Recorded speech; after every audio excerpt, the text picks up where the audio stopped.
Part 2. Supporting sectors through strategic space. 14. Promoting organic agriculture in Dominica. Discovering organic agriculture. My interest in organic farming had two origins. The first was the Oil Committee International. One of the strong stalwarts of the Oil Committee was a young Jamaican student named Chantal Titenqui. Chantal's boyfriend at that time was Michael Gertler, a graduate student from Montreal, Canada. Michael had strong roots in Quebec's agriculture. His parents grew timothy on large acres of farmland in western Quebec. I had known about barley, wheat, and rye, but was totally unfamiliar with the grain timothy. As it turns out, timothy hay is used mostly as cattle and horse feed. Its low protein, high fiber, and high energy content make it easily digestible. One summer, a group of us who were connected with Washington University went to Quebec to join Chantal and Michael. While we were there, Michael had to go out to the farm to help in the harvesting of the timothy. This was my first encounter with organic production on such a large scale. We enjoyed ourselves at this Quebecois country farm. At that time, I was still involved with the farmers from Casabrousse and was interested in knowing whether there were any farmers in Dominica practicing organic farming. One of my early friends in Dominica, Colin Bully, was at that time the chief agricultural officer, and it is he who pointed me towards a farmer in the Giraudel community. He was the only one known at that time to be growing short-term crops organically. In 1975, I was off on a hike up the hillsides of Mont Anglais to find this Andrew Royer. The iconic Andrew Royer. Andrew Royer was not an easy guy to interview. Talk about a guy with a flashy past. He used to joke that the police was fortunate that he never used his skills for criminal purposes. All now so, they will still be searching for Andrew Royer. Andrew had been successful in every venture he undertook. He once operated a bus company, transporting persons from Goodwill to Roseau. Then he became a retailer, and now he was living in the village of Giraudel with his third wife, growing a variety of short crops. I used to complain to him that I could never find him in the market. That is because you come too late. My produce is of such high quality that when I go to market, I sell out within an hour. So I just leave and come back home. You and the others have to satisfy yourself with lower quality vegetables. In his voice, you could detect a slight hint of animosity towards the Extension Department of the Ministry of Agriculture. So long I've been up here, and they never ever came to see what I was doing. When I first came up here, the agricultural experts told me that this land was only good for use as a cemetery. True, you could ask them.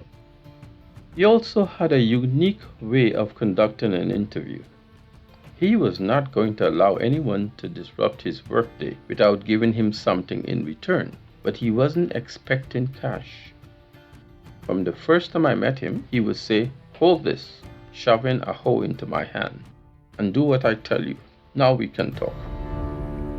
What happened over several visits spanning 9 months was that Andrew taught me some practical skills in farming. Andrew believed that the only farm tool a person needed was a hoe.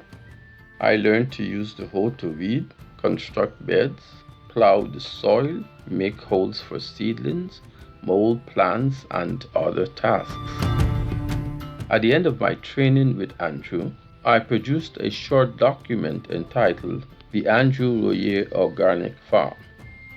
He was so delighted that I had captured his farming techniques in text that he renamed his place the Anwanat Farm. I started to speak with some authority about organic farming, quoting my indestructible source Andrew Royer from the farming community of Giraudel. Soon the interest started to grow. Andrew was another case of insipid development, restructuring small farming techniques in Dominica and the Caribbean. He was in demand to give instructions to students at the University of the West Indies St. Augustine campus and at Stanford University in California, USA. He became a trainer facilitator to personnel in the Peace Corps. He served as an extension agent for the Inter-American Foundation to peasant farmers in Haiti. This was facilitated by his command of the Creole language. He also served in a different capacity as a resource person to the Food and Agricultural Organization FAO of the United Nations and with the Inter-American Institute for Cooperation on Agriculture, ICA. Andrew was truly dedicated to creating strategic space in the lives of everyone he met.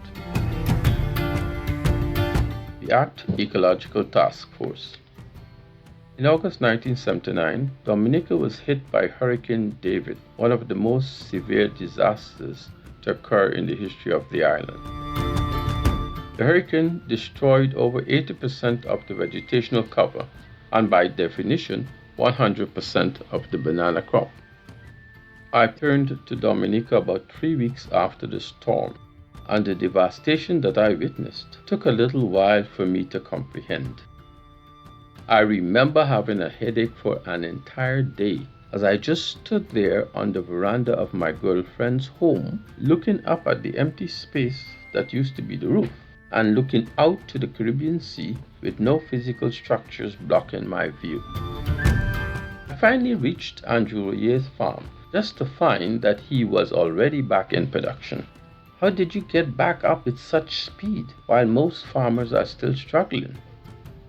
His response was that they used chemicals in production, and right now there were no supplies in the island. A critical picture was starting to formulate in my mind. Dominica's fresh produce was over-dependent on the assist of chemical fertilizers. The system worked like this. The banana board would import fertilizers and distribute it to banana farmers to boost their yields. They in turn would divert some of the same to their cash crop cultivation.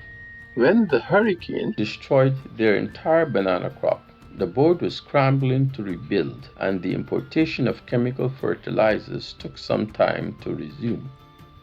By that time, however, most of the small farmers had forgotten the old farming methods that they had used before the advent of agricultural chemicals. Putting pen to paper, I immediately launched the ACT Ecological Task Force, whose aim was to document as many non-chemical farming practices that were known to Dominican farmers and to make this knowledge as widespread as possible. This was our response to rebuilding local small farm production, changing to a strategy with an improved level of resilience. We identified 5 ecological zones in the country. There were high elevations, low elevations, coastal, riverine, and adjacent to forest reserves. We then sought out farmers in these zones who were practicing some form of farming that may be considered to be ecologically friendly. Surprise, surprise, we found 35 such farmers skillfully adapting their practices to their environment. Their new sources of non-chemical fertilizers included bat manure and techniques like sheet composting. I recognized most of these techniques, having learned them from Andrew Royer himself. Our task force report was so successful that myself and Neville Graham later expanded on it and published a volume entitled The Small Farmer's Guide to Alternative Farming Techniques. This 63-page book provided farmers with 5 steps for changing their farming systems, 5 critical composting decisions, 6 major functions in farm designs, 7 objectives in improving your soil, 10 distinguishing characteristics of traditional agricultural knowledge, a 10-point plan of action, 12 homemade remedies for pest management and disease control using basil, marigold, onion, garlic, and compost tea, and 30 herbs and their companion plants. And Royer's techniques were later to be developed by me into an expose on agro-biodiversity in small farms and the building up of an options-rich agricultural system. His example, and those of other farmers, provided the mental leap to agro-biodiversity conservation on small farms.